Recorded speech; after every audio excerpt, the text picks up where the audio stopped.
Senate during the plenary, merong isang senator na nagtanong, sa inyo ba tong listahan? Sabi namin hindi. So parang nabuhayan kami doon na parang baka sa BICAM ay maayos yung budget namin, pero wala pa rin. Kaya doon ko nasabi, sabi ko 2 tao lang naman ang humahawak ng budget sa Pilipinas. Si Martin Romualdez at si Zaldico. At masasabi ko na pinapabayaan ni BBM dahil nung sinabi namin sa kanya during a cabinet meeting, classroom shortage, pinapakialaman yung budget, binaliwala niya yung tanong or yung sinabi namin. So ibig sabihin, meron siyang kumbaga approval, implied approval doon sa ginagawa. Ma'am, speaking of House of Representative, marami nagsasabi na yung pag-announce daw nyo ay political move para takutin itong mga congressman sa inyong impeachment. Ano pong masasabi nyo dito? Wala akong power. Kung nakikita ninyo ngayon, nag-iisa ako. Ang kasama ko lang yung taong bayan na nagsasabi lumaban ka, na wala ding kapangyarihan. No, ordinary Filipino citizens. So paano ako mananakot ng mga members ng House of Representatives na kumbaga naka-angkla, nakasabit sa kapangyarihan ni BBM, sa kapangyarihan ng administrasyon.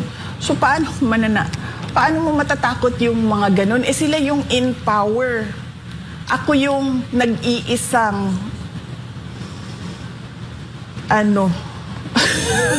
nag-iisang tao na hindi kaparte ng barkadahan. Eh, alam naman natin yung mga kasunod mo talagang kulelat. Kung hindi negative, kulelat talaga. Eh parang, syempre, no choice daw yung mga congressman na kumampi na sa inyo dahil lagot daw sila pagka kayo ay naging presidente. Yun ang sinasabi ng mga ilang political analyst at mga tao. Meron na daw kayong alibay na ginagamit lang yung impeachment sa politika dahil tatakbo nga kayo. Bago pa naman ako, okay, unahin ko sagutin yan ha. Bago ako tumakbong, bago ako nag-declare na tatakbo akong Pangulo, kung maalala nyo, sinasabi ko na, di ba, inaatake nila ako kasi sa paningin nila, tatakbo ako sa 2028. Sinabi ko na yun ilang beses. Sabi ko, it's a political attack, it's political scapegoating sa mga kakulangan ng administrasyon. So sinabi ko na yun noon, bago pa man ako nag-declare na tatakbong president. Yun namang frontrunner, hindi kasi ako naniniwala dyan sa numbers na yan. Kasi hindi natin alam kung sinong nagpagawa ng survey. Malay ba natin kung pinapalabas lang nila na frontrunner ako pero hindi naman pala totoo. Diba? So, hindi ako naniniwala sa numero na sinasabi nila. Pero naniniwala ako sa mga tao na random places in the country who don't know me at all except for my name. And then they say, lumaban ka. Hindi ka naniniwala na plus 30 ka lang? O kasi people are saying na mukhang mukhang daya yan. They believe at least nasa 70% daw yung trust and approval rating mo. Hindi kasi ako nagpapasurvey kasi mahal. Wala kaming budget para sa survey. In fact, nakikisurvey lang kami. Kung merong lumalabas na survey, sabi na, ito pala yung number. Pero sa totoo lang, hindi rin naman natin alam kung sino yung nagpa-survey 'Di ba? Kung totoo ba talagang independent yun o merong gumastos para sa survey. So, hindi ko binabase sa survey yung galawan ko.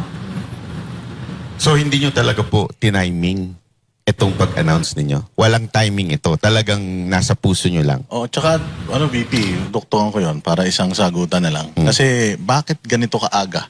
Ikaw daw, in history, ng mga nag-declare, yung pinakamaaga, bakit Ash Wednesday daw? Nag-speculate talaga yung mga tao. Actually, hindi ko nga naisip na Ash Wednesday pala yun. Nalaman ko na lang na Ash Wednesday kasi sinabihan ako pagdating ko sa office, may misa. Sabi ko, bakit may misa? In fact, kung nakikita nyo, pinalitan pa yung setup, diba? Kasi akala nila press conference yun. Naka-table yun eh. Walang podium yun sa una. Tapos nandun pa yung mga heraldic symbols. Tapos pinapalitan ko. Tapos sinabihan ako may misa. Sabi ko, bakit may misa tayo? Ash Wednesday. So, tapos nalaman ko lang after na Ramadan na pala. Kasi yung mga kaibigan ko na mga Muslim, nag-greet na ng Ramadan Mubarak. So, walang ano yun. Pero, binigay ko naman yung rason. Kung maaalala ninyo, nandun yun sa speech. Kasi inisip ko na talaga yun eh. Ako magtatanong ito sila kung bakit February 2026 ako nagsabi. Tapos, sinabi ko na yon, binigyan ko ng rason para hindi na sila magtanong. Pero nagtanong pa rin pala sila. Sabi ko, madalas, iniiwasan ng mga politiko ang maagang paghayag ng kanilang mga plano upang hindi sila maging target ng pag-atake. Ngunit, matagal nang sinira ng administrasyong ito ang pangalan ko. Kung maalala ninyo, nagsimula yung attacks nila October 2023. Matagal na akong inaatake gamit ang buong makinarya ng kapangyarihan mula sa mga scripted na investigasyon na ibinalot sa katagang in aid of legislation, sa pagkidnap ng aking ama, hanggang sa mga samot-saring paratang na pilit nilang inuulit-ulit hanggang magmukhang totoo. So ito yung reason. Diba yung mga politiko, hindi sila nagde-declare dahil takot sila, habulin sila ng kalaban nila eh. Diba? Mabinay, sabi nga nila. Oo. Silang mabinay. Oo. Kakasuhan ka. Iimbestigahan ka. Ginawa na nila lahat yun eh. 'Di ba? So ano pa bang i-delay ko sa sasabihin ko na tatakbo akong Pangulo ng Pilipinas? Sinabi ko sa lahat, gagawin ko yon December of 2026. Inagahan ko lang ng ilang buwan. So wala namang kakaiba doon. Nabanggit nyo din po sa inyong speech na humingi kayo ng tawad dahil po sa nailuklok si BBM dahil sa inyo. Dahil po anong specific na sa tingin ninyo talagang hinihingi ninyo aside from sa binanggit ninyo na tawad sa Pilipino? Bakit? Sa tingin nyo po ba talagang kayo ang dahilan ng pagkapanalo ni BBM? Kasi ang pagiging Pangulo, destiny yan eh. Diba? So hindi ko naman masabi na ako yung dahilan ng kanyang pagiging Pangulo. Pero nag-contribute ako sa paghingi ng tulong sa mga tao na iboto si BBM. Kaya madaming beses na rin, tulad ng sinasabi ng mga tao na lumaban ka, madaming beses na rin ako na real talk sa daan na masasalubong ko yung tao, makakasalubong ko yung tao, or kumakain ako, tapos merong kumakain dyan sa ibang lamesa, tapos magpapapicture sasabihin, alam mo, binoto namin si BBM dahil sa iyo eh. Kasalanan mo talaga lahat to eh. Hindi ko na mabilang ilang beses, lalo na sa mga tiga Mindanao. Doon kasi sa unfiltered ang mga tiga Mindanao sa akin. Sobra silang komportable sa akin kasi galing ako doon eh. Laki ako doon eh. Pumunta lang naman ako dito sa Manila para mag-aral, magtrabaho. Pero doon talaga ako lumaki, doon ako nakatira. So, sobrang unfiltered yung mga tao doon. Ikaw ang hinungdan Inday Sara sa mga kagubot karon sa ato ang nasod kay imuhaming di kumbinsi nga iboto si BBM. So Ano po nararamdaman nyo pagka sinasabihan kayo? nahihiya ako. Nahihiya ako. Nanliliit ako. Hindi ko alam kung paano ako mag-sorry. Sabi ko nga, gusto kong lumuhod pero wala sa kultura ng Pilipino ang yung lumuhod ka ba? Ang lumuluhod lang kasi tayo sa Diyos eh, 'di ba? Wala sa kultura natin yung parang you grovel at the feet of another person. So gusto ko gawin 'yon sa lahat. Hindi ko rin siya magawa dahil ang dami nun. Ilan yung bumoto sa kanya? 31 million. Sabihin na lang natin dun, kahit 10 million dun bumoto dahil sinabi ni Inday Sara na iboto ninyo ito. Hindi ko magawa 'yon.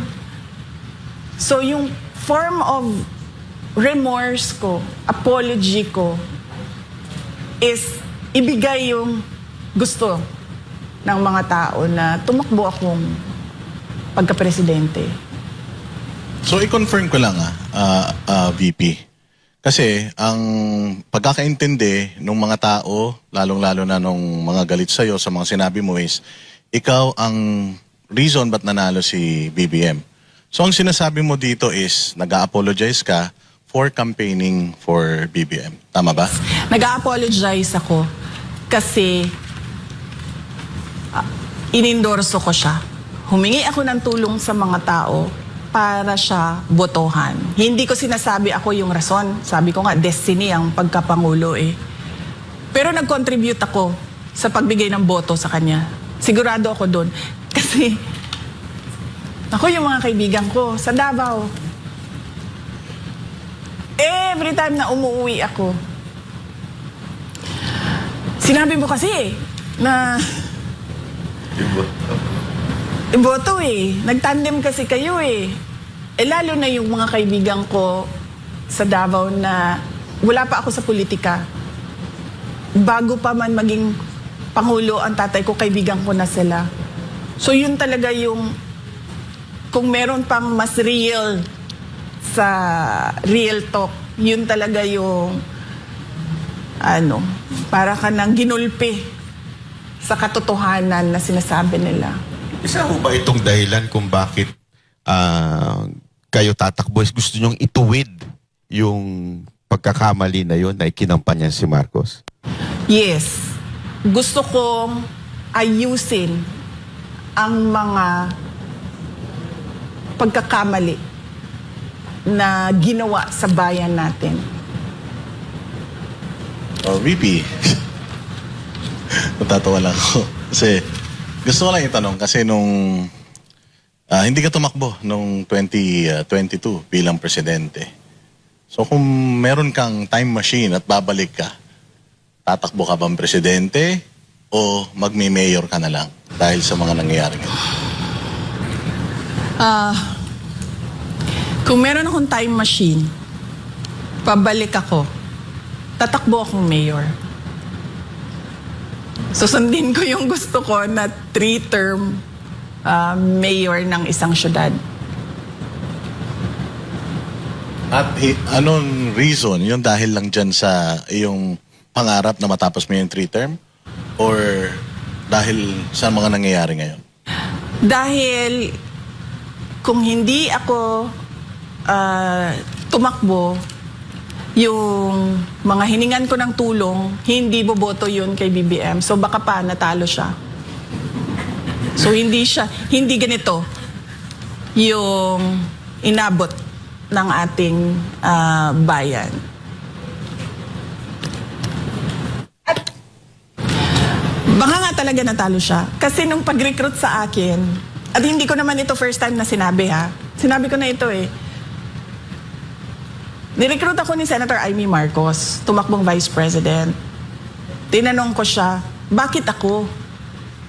Sabi niya, kailangan namin ng Mindanao kasi kung wala ang Mindanao, matatalo kami ni Lenny. Sabi ko, Mindanao lang pala ipinag-uusapan natin dito eh. Ang dami namin tiga Mindanao. Nandyan si Bato, nandyan si Bongo, nandyan si Manny Pacquiao at the time. Sabi ko, ang dami. Sabi niya, hindi, ikaw yung kailangan namin. So, alam nila na hiningi nila yung tulong, kumbaga, para madagdagan yung boto. So, VP, in terms of yung problema na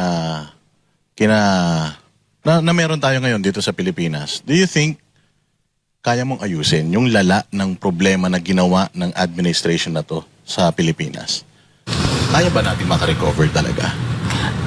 In 6 years, hindi eh. To turn around a country, you need at least 30 years. So, dapat merong long-term na continuity.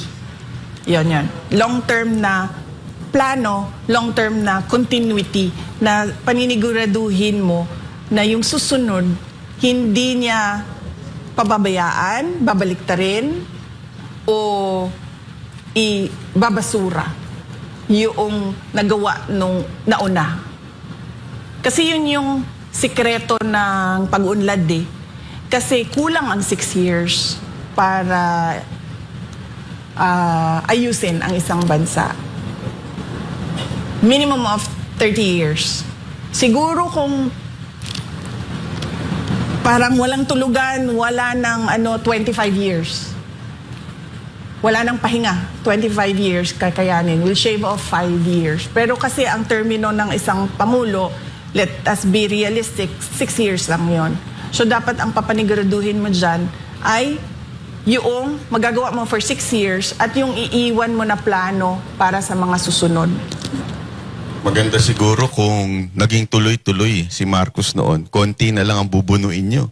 Pero dahil nga... Tinuloy niya yung tinuloy niya yung kay Pangulong Duterte, 6 years yun, 6 years kay BBM, konti na lang sana yung mga iba pang taon. Kaya lang lalong gumulo nung panahon ni Marcos. So mas lalo po bang lumalim ito, naging problema natin dito kay Marcos? Oo, makikita nyo naman sa numbers eh. Ikunin nyo lahat ng economic indicators. Wala. Bagsak na talaga yung Pilipinas. Investor confidence, wala. Nagsisinungaling lang yan sila na meron.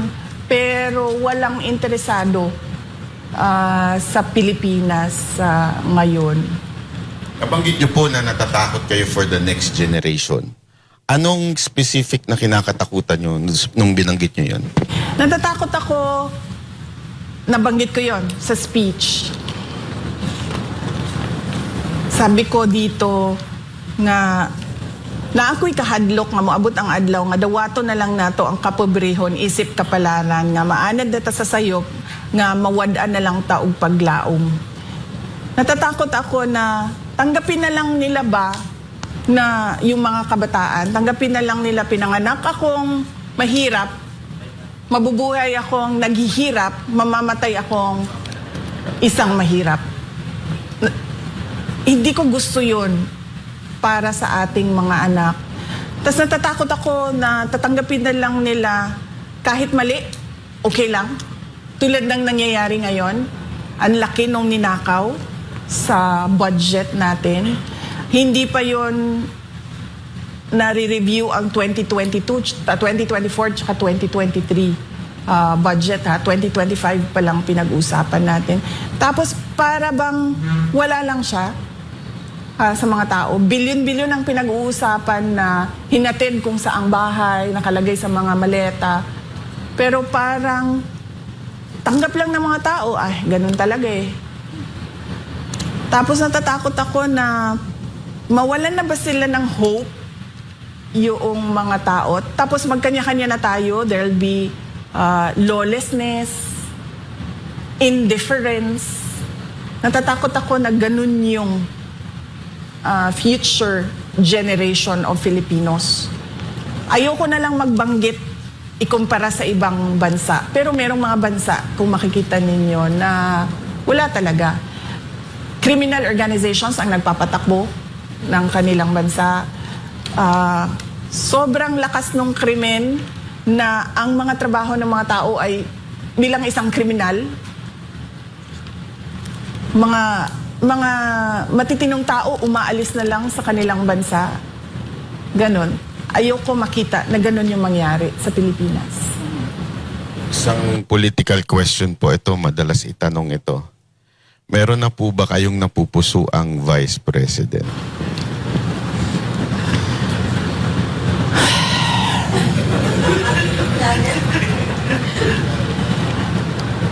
Kasi wala naman yan sa listahan ng mga tanong yun.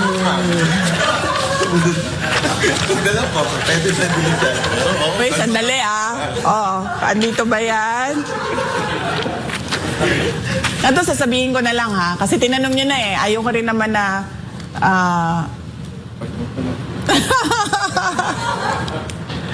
may nirecruit ako. Hanggang dyan lang Hanggang dyan lang ang sasabihin ko. Nirecruit ko siya last year pa. Kaso, wag na muna natin yan pag-usapan.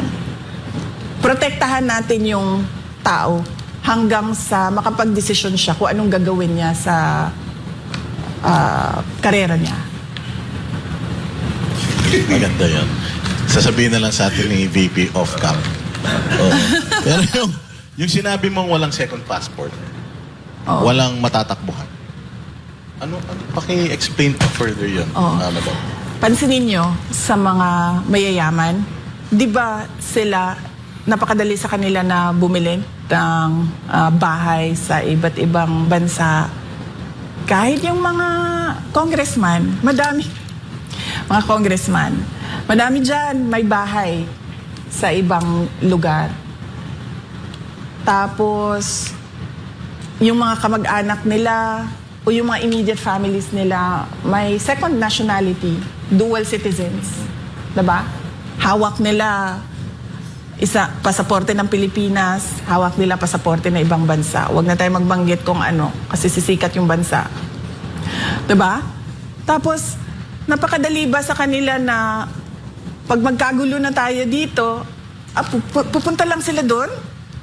Sa ibang bansa, doon sa bahay nila, kasi may residency yung anak, yung asawa, yung kapatid, yung pamangkin. Meron akong townhouse dito sa bansa na ito. May villa ako doon sa bansa na doon.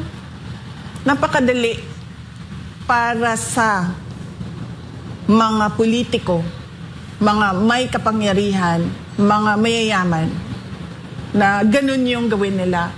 Pero paano tayo? Paano tayo na wala tayong ibang option, wala tayong ibang choice, kundi manirahan dito sa Pilipinas. Wala tayong dual citizenship. Wala tayong isang malakas na passport na gagamitin natin. Lalayas lang ako dito pag, nagkagulo na itong bansa na ito. Meron naman akong fallback doon. Paano yung mga ganyan? Ang dami nun. Ang dami natin. Ang dami natin na ganun yung buhay natin na parang nakaangkla tayo dito sa Pilipinas. At hindi tayo susuko dito sa Pilipinas kahit man magkagulo na. So paano tayo? Diba? Dapat bigyan natin ng pag-asa yung mga walang ibang option kundi ang manirahan sa Pilipinas.